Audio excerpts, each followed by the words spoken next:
दोस्तों नमस्कार। आज मैं आपको शीतला माता जी की कथा सुना रहा हूँ, ध्यान से सुनो। जय श्री श्याम। प्राचीन समय से ही भारत भूमि में देवी देवताओं की पूजा का महत्व रहा है। उन्हीं में से एक है शीतला माता, जिन्हें माँ दुर्गा का ही स्वरूप माना जाता है। माता शीतला की पूजा चैत्र कृष्ण पक्ष की अष्टमी को विशेष रूप से की जाती है। इस दिन को शीतला अष्टमी का बसोड़ा भी कहते हैं। शास्त्रों और पुराणों के अनुसार शीतला माता संतान की रक्षा करने वाली देवी है। माता की पूजा से चेचक, खसरा, बुखार, महामारी और संक्रामक रोगों से रक्षा होती है। उनकी पूजा मुख्य रूप से बसंत ऋतु में की जाती है। एक बार की बात है, एक गांव में एक बूढ़ी महिला रहती थी जो शीतला माता की बहुत बड़ी भगत थी। वह हर वर्ष शीतला माता का व्रत करती और उनकी पूजा करती थी। उनकी एक ही बेटा था जिनका नाम रमेश था। एक बार रमेश को बहुत तेज बुखार हुआ और उसके शरीर पर चेचक के दाने निकल आए। पूरा शरीर जल रहा था और वह दर्द से तड़प रहा था। गांव के लोग कहते थे कि वह माता का प्रकोप है और इससे बचने के लिए कुछ भी करना खतरनाक हो सकता है।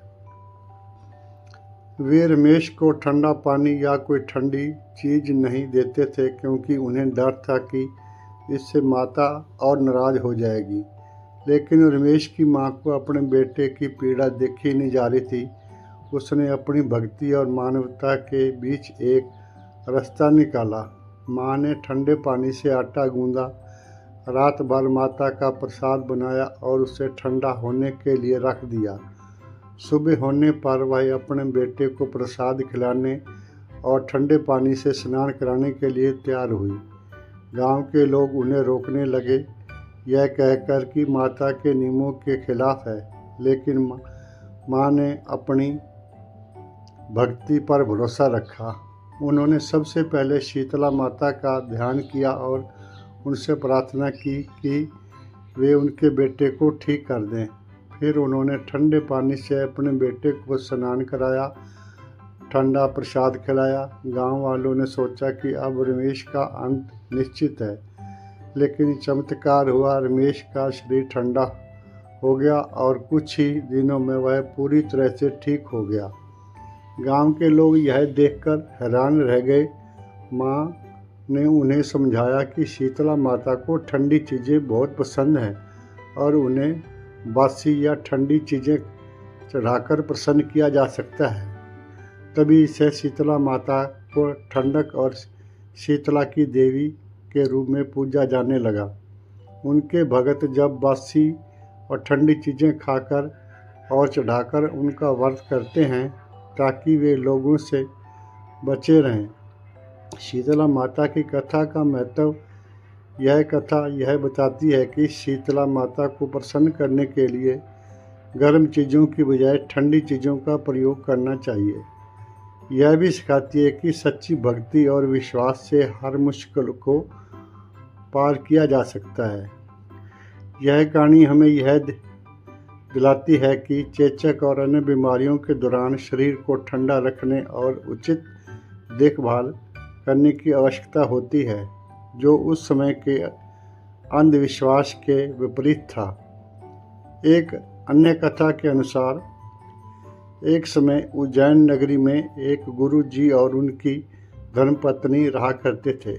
वे माता शीतला की परम उपासक थी। गुरु जी का नियम था कि वे माता का व्रत अवश्य करेंगे और श्रद्धापूर्वक उनकी पूजा करेंगे। एक बार चैत्र कृष्ण अष्टमी का दिन आया। उस दिन गुरु जी और उनकी पत्नी ने श्रद्धा से शीतला माता का पूजन किया, ठंडा भोजन बनाया और माता को अर्पण किया। अगले दिन घर परिवार ने वही भोजन प्रसाद रूप में ग्रहण किया। राजा का आदेश। उसी नगर में एक राजा शासन करता था। उसे प्रजा से यह जानकारी मिली कि उनके नगरवासी शीतला माता की पूजा करते हैं और ठंडा भोजन खाते हैं। राजा को यह परंपरा व्यर्थ और अंधविश्वास लगी। उसने क्रोधित होकर घोषणा कर दी कि आज से नगर में कोई भी शीतला माता की पूजा नहीं करेगा और न ही ठंडा भोजन करेगा। जो भी करेगा उसे दंड मिलेगा। माता की लीला। राजा की आज्ञा के बाद नगरवासी भयभीत हो गए और किसी ने माता का व्रत न किया, परंतु गुरुजी और उनकी पत्नी माता के सच्चे भगत थे। उन्होंने निडर होकर कहा, राजा की आज्ञा अपनी जगह है, पर हमारी आस्था और माता के आदेश सर्वोपरि हैं। वे शीतला अष्टमी के दिन पहले की तरह माता की पूजा कर बसोड़ा भोजन किया। नगर में विपत्ति। कुछ ही समय बाद नगर में भयंकर महामारी फैल गई। हर घर में चेचक और भयंकर रोग फैलने लगे। लोग राजा से प्रार्थना करने लगे कि इसका समाधान निकालें। राजा भी दुखी हुआ और उसे स्वप्न में शीतला माता ने दर्शन दिए।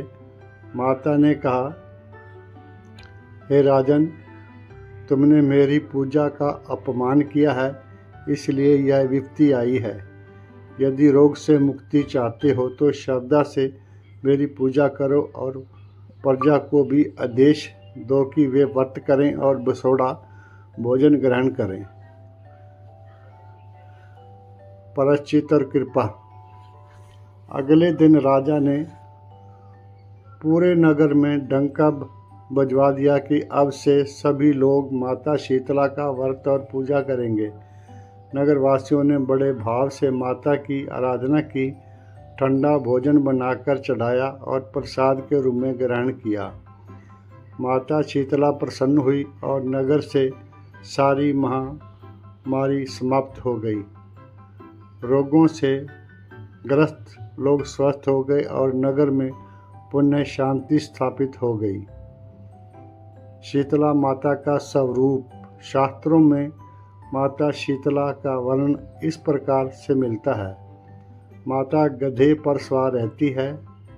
उनके हाथ में झाड़ू, नीम की पत्तियां, कलश और सूप होता है। वे रोगों का शमन करती हैं और संतान की रक्षा करती हैं। माता जी की पूजा विधि जी। शीतला माता की पूजा प्रातःकाल की जाती है। इस दिन घर में आग नहीं जलाई जाती और एक दिन पहले बना हुआ भोजन बसोड़ा ग्रहण किया जाता है।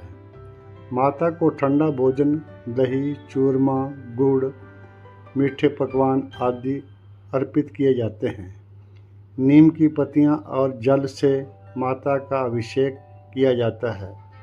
शीतला माता की पूजा शीतला अष्टमी के दिन की जाती है, जो होली के बाद आने वाली अष्टमी तिथि को पड़ती है। इस दिन भक्तजन घरों में चूल्हा नहीं जलाते और एक दिन पहले बनाया हुआ बासी और ठंडा खाना खाते हैं। इसे बसोड़ा भी कहते हैं, जिसका अर्थ है बासी भोजन। यह परंपरा भी शीतला माता को ठंडक और शीतलता का प्रतीक मानकर शुरू की गई थी। यह कथा शीतला माता की दया, शीतला और उनकी पूजा के पीछे के वैज्ञानिक महत्व को भी दर्शाती है कि बीमारियों के दौरान ठंडक से राहत मिलती है। इस कथा का फल जी। इस कथा को श्रद्धापूर्वक सुनने और शीतला माता की पूजा करने से संतान स्वस्थ और दीर्घायु होती है। महामारी, बुखार और चेचक जैसे रोगों से रक्षा होती है। घर परिवार में सुख शांति बनी रहती है। समापन। इस प्रकार शीतला माता की महिमा अपार है। जो भी भगत निष्ठा और आस्था से उनका व्रत करता है, माता उनकी रक्षा करती है और जीवन में रोग संकट तथा विपत्ति को दूर करती है। शीतला माता जी की जय हो। जय श्री श्याम। शीतला माता जी की जय हो। कथा सुनने के लिए सभी भक्तों का बहुत बहुत धन्यवाद। यदि आप दोस्तों, यदि आपको वीडियो अच्छी लगी हो, लाइक करना, सब्सक्राइब करना, नोटिफिकेशन बेल दबाना, कमेंट करना। अगर आपको ऐसी और कथें सुननी है तो बीका चैनल पे जाके लाइक सब्सक्राइब करना, पर भूलना मत। दान सदगुरु तेरे आसरा।